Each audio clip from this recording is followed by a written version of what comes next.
नमस्कार. आजच्या व्हिडिओमध्ये मी तुम्हाला नरक चतुर्दशीच्या दिवशी काय करावं आणि सोमवती अमावस्येच्या दिवशी काय करावं याबद्दलची संपूर्ण माहिती सांगणार आहे. पण त्याआधी तुम्ही चॅनलवरती नवीन असाल तर चॅनलला लाईक करा आणि सबस्क्राईब देखील करा. कमेंटमध्ये श्री स्वामी समर्थ किंवा ओम महालक्ष्मी नमः लिहायला विसरू नका. तुमच्या जीवनातील अडचणी दूर करण्यासाठी, सुख समृद्धी आणण्यासाठी आणि पूर्वजांचे आशीर्वाद मिळवण्यासाठी फक्त 2 दिवस पुरेसे आहेत.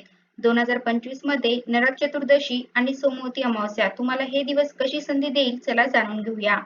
आपल्या हिंदू संस्कृतीत असे अनेक दिवस आहेत जे आध्यात्मिक दृष्ट्या अत्यंत महत्त्वाचे मानले जातात. या दिवशी केलेली पूजा, दानधर्म आणि शुभ कार्य आपल्याला अनेक पटींनी अधिक फळ देत आणि आज आपण अशाच 2 महत्त्वपूर्ण तिथींबद्दल बोलणार आहोत, नरक चतुर्दशी आणि सोमवती अमावस्या. आता यंदा 2025 मध्ये हे दिवस कधी आहेत आणि या दिवशी नेमकं काय करावं जेणेकरून आपल्याला देवाची कृपा आणि पूर्वजांचे आशीर्वाद मिळतील. तर सर्वप्रथम नरक चतुर्दशी बद्दल जाणून घेऊया. यंदा 2025 मध्ये नरक चतुर्दशी सोमवार दिनांक 20 ऑक्टोबर रोजी साजरी केली जाईल. या दिवसाला छोटी दिवाळी किंवा रूप चतुर्दशी असेही म्हटलं जातं. नरक चतुर्दशी हा दिवस वाईटावर चांगल्याचा विजयाचं प्रतीक आहे. याच दिवशी भगवान श्रीकृष्णाने नरकासुर राक्षसाचा वध करून 16,000 स्त्रियांची सुटका केली होती. शिवाय या दिवशी यमदेवाची पूजा करून अकाली मृत्यूचं भय दूर केलं जातं आणि आरोग्य शिवाय दीर्घायुष्याची प्रार्थना केली जाते. या दिवशी केलेल्या अभ्यंग स्नानानं केवळ पापमुक्तीच होत नाही तर एक नवीन ऊर्जा आणि मनशांती मिळते, जी तुम्हाला दिवसभरच नाही तर वर्षभर सकारात्मक ठेवते. असेही अनेकांचे अनुभव आहेत. आता नरक चतुर्दशीच्या दिवशी काय करावं तर सर्वप्रथम अभ्यंग स्नान करावं. या दिवशी सूर्योदयापूर्वी उठून तेल आणि उटणं लावून स्नान करणं अत्यंत शुभ मानलं जातं. याला अभ्यंग स्नान म्हणतात. हे स्नान पापांपासून मुक्ती आणि सौंदर्यात भर घालते, अशी श्रद्धा आहे. शिवाय या दिवशी संध्याकाळी यमदेवाला प्रसन्न करण्यासाठी घराबाहेर दिवे लावावे, ज्यामुळे नरक यातनेतून मुक्ती मिळते असं मानलं जातं. अनेक ठिकाणी भगवान कृष्ण आणि देवी कालीची पूजा केली जाते, ज्यामुळे नकारात्मक शक्तींचा नाश होतो आणि घरात सुख शांती येते असंही सांगितलं जातं. नरक चतुर्दशीच्या दिवशी सोमवार दिनांक 20 ऑक्टोबर रोजी साजरी केली जाणार आहे. परंतु काही पंचांगानुसार चतुर्दशी तिथी 19 ऑक्टोबर रोजी दुपारी 1:51 पासून सुरू होऊन 20 ऑक्टोबर रोजी दुपारी 3:44 संपेल. त्यामुळे अभ्यंगी स्नान आणि नरक चतुर्दशी 20 ऑक्टोबरला साजरी केली जाणार आहे. आता वळूया सोमवती अमावस्येकडे. आता याच दिवशी सोमवती अमावस्याही आहे.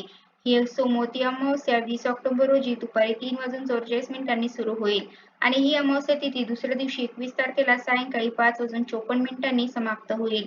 जेव्हा अमावस्या तिथी सोमवारी येते तेव्हा तिला सोमवती अमावस्या असं म्हटलं जातं आणि हा दिवस भगवान शिव आणि माता पार्वती यांना समर्पित आहे. शिवाय या दिवशी नरक चतुर्दशी सुद्धा आहे, तर असे 2 योग या दिवशी जुळून येत आहे. पितरांना शांती देण्यासाठी आणि पितृदोष दोष दूर करण्यासाठी हा दिवस अत्यंत फलदायी मानला गेला. आता सोमवती अमावस्येच्या दिवशी काय करावं तर या दिवशी पवित्र नद्यांमध्ये स्नान करण्याचं विशेष महत्त्व आहे. जसे या दिवशी नरक चतुर्दशी असल्याने अभ्यंग स्नानालाही महत्त्व आहे. शक्य असल्यास या दिवशी गंगेत स्नान करावं. शक्य नसेल तर घरातच पाण्यामध्ये थोडं गंगाजल मिसळून स्नान करावं. यामुळे सर्व पापांपासून मुक्ती मिळते आणि आरोग्यही लाभतं. शिवाय सोमवती अमावस्येला पिंपळाच्या झाडाची पूजा करून 108 प्रदक्षिणा करण्याची परंपरा आहे. पिंपळाच्या झाडात देवांचा वास असतो असं मानलं जातं. यामुळे सौभाग्य वाढतं आणि मनोकामना पूर्ण होतात असंही सांगितलं जातं. या दिवशी पितरांना शांती देण्यासाठी तर्पण, श्राद्ध आणि पिंडदानही केले जातात. तसेच गरजूंना अन्न, वस्त्र किंवा पैसे दान करणं अत्यंत पुण्यकारक मानलं जातं. यामुळे पितृदोष दूर होण्यास मदत मिळते आणि पूर्वजांचे आशीर्वादही मिळतात असं सांगितलं जातं. आता विवाहित स्त्रियांनी या दिवशी पतीच्या दीर्घायुष्यासाठी आणि सुखी वैवाहिक जीवनासाठी भगवान शिव आणि माता पार्वतीची पूजा करावी. शिवाय या दिवशी शक्य असल्यास व्रत करावं असेही सांगितलं जातं. थोडक्यात सांगायचं झालं तर नरक चतुर्दशी आपल्याला वाईटाचा नाश करून नवीन सुरुवात करण्याची प्रेरणा देते, तर सोमवती अमावस्या आपल्याला पितरांशी जोडली जाण्याची आणि शिवशक्तीचा आशीर्वाद घेण्याची संधी देते.